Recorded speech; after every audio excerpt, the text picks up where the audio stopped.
Good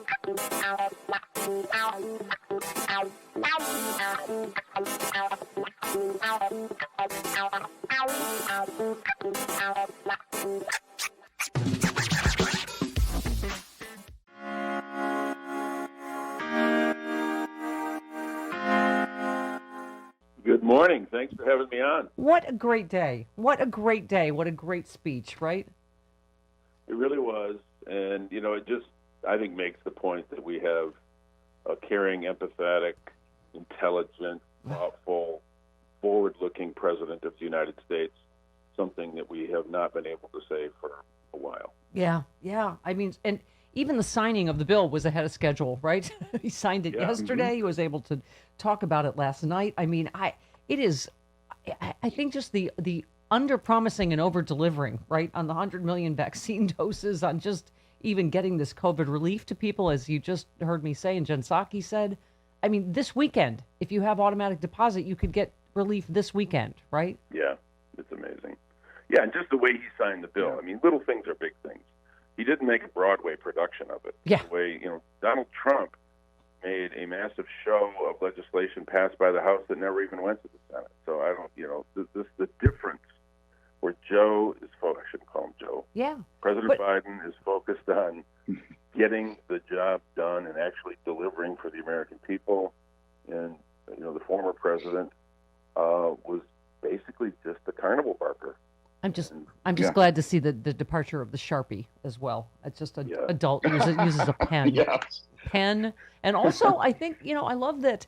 I feel like Chuck Schumer and others have really learned their lessons, talking about we didn't go big enough with the stimulus, with the recovery last time. And also that Joe Biden talked about saying to Barack Obama he didn't talk about the Affordable Care Act enough and what we accomplished. And that took years. So obviously, you guys are, including the president and vice president, are going to be out promoting what is in these are the most significant anti-poverty proposals Congress has adopted in a generation. So he will start on a cross-country tour. You guys are obviously already out in places like this talking about it, because I think it's important, right? I mean, like, for instance, 2 airline giants, United and American, just canceled tens of thousands of layoffs, right? People are going to get checks this weekend. I mean, it's hard to say how significant that is, but people are going to start to feel it, aren't they? They will feel it. They'll feel it right away. The combination of this big infusion of capital, which will create demand in the economy, will lift people out of poverty, and turning the corner on the virus, significantly increasing, ramping up vaccine distribution, now moving up the deadline, now looking at May 1 as being a date where every American will be eligible for the vaccine, and hopefully by the end of May, every adult will have been given the opportunity to get a vaccine. Put all those things together. Was end of May, middle of May, now by May 1st. I mean, I'm so unused to this, this, like I say, this under-promising and over-delivering. It's taking some getting used to, isn't it? It is, but, this is what it means to have, a thoughtful, reasonable, intelligent human being who's an adult in the presidency. Yeah. Well, I mean, he will use his authority via the Department of Health and Human Services to direct states to open their eligibility. I mean, all of us sitting here on this show are waiting. We have vaccine envy because we're not in the eligible groups yet. But, I mean, this is, and I know people are now saying, like, if you're, because I had COVID, Representative, so I actually have immunity. So I've been in that, like, let other people go first that need it. And, experts now are saying, screw that. Go get your vaccine the minute it's available because, because of what the president has done, right? For sure. And, the support that's going out there, it takes lots of forms. Today, for example, I'm meeting with my city and county leaders in my 2 biggest communities. The financial resources that we're getting to them is not really just support to local governments, where the Republican arguments have been so bad. This is getting money into the hands of local governments that can then turn and invest in small businesses, in broadband, in offsetting revenue losses, but also money that goes right into those communities. So this anti-government philosophy that the Republicans have embraced causes them to think that anything that the government touches is bad.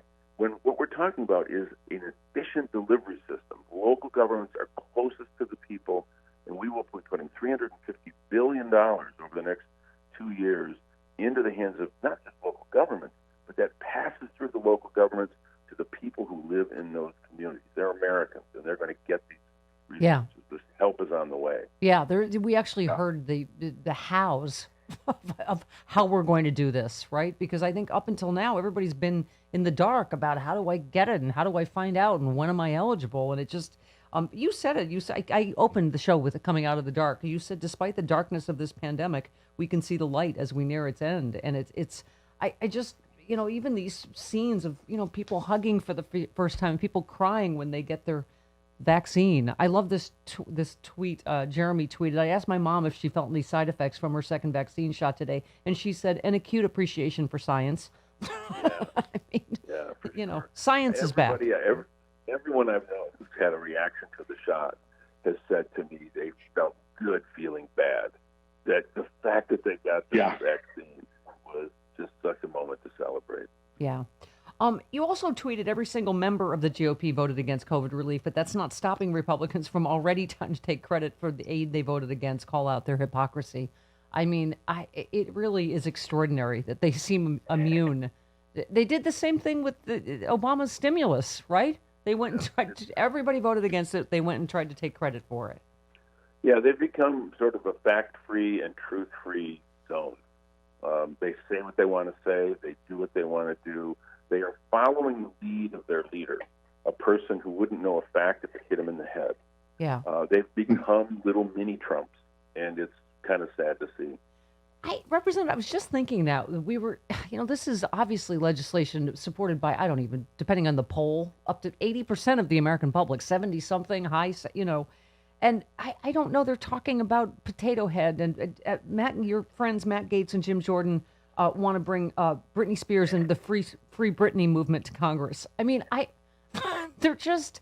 they're not serious people, right? I mean, it's just Americans need serious help, and that's what COVID relief is doing. I mean, it's just, okay. I don't even get what they're doing politically. Do you?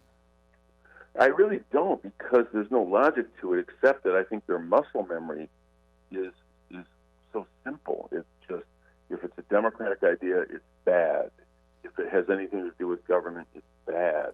And not really thinking about what we're trying to accomplish here. They're reactive, so totally reactive. And then, when you have somebody like Jim Jordan or Matt Gaetz or Marjorie Taylor Greene or Lauren Boebert, who have become the face of the Republican Party. They are the leaders of the Republican Party. It's not Kevin McCarthy, for goodness sake. Yeah. Kevin is a follower. These people are the leaders. They're calling the tune, and the Republican leadership is dancing. And it's pathetic. Mm-hmm. But I mean, even Mitch McConnell on down trying to take credit for this, and the parade was already started, and Democrats are just starting to get in front of it now. It's like, what are you talking about? None of us, right.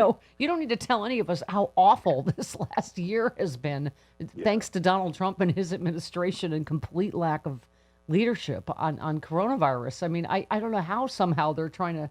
He's now saying, the recovery and everything was well underway, and I'm like, no, it wasn't. No. Right? No, I mean, just the very idea that they are in denial as to how bad this pandemic has been, the economic impact, the health impact.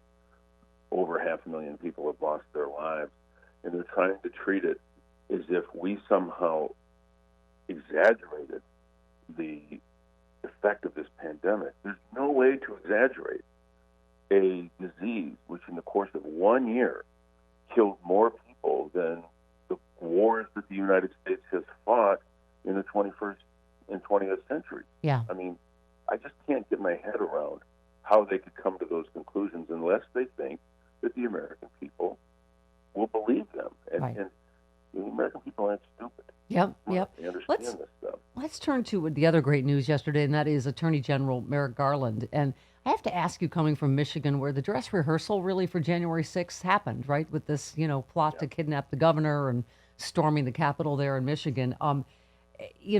Attorney General Garland moved shortly after his swearing in yesterday to summon the FBI director and national security officials to brief him on the extensive investigation into the January 6th pro-Trump insurrection at the Capitol. He mentioned, his work prosecuting Tim McVeigh, and he said he has described that period and that pursuit as a core element of his legal career and one he is set to again embrace. I sense some nervousness among your colleagues, among others, because today it starts, right? The real investigation into what happened to all of you at the Capitol, right? It does, and I'm glad to see it. For me personally, that was a very tough day that I'll carry with me for the rest of my life. And for the country, it was traumatic to see the institution of democracy under attack by Americans, encouraged by the President of the United States.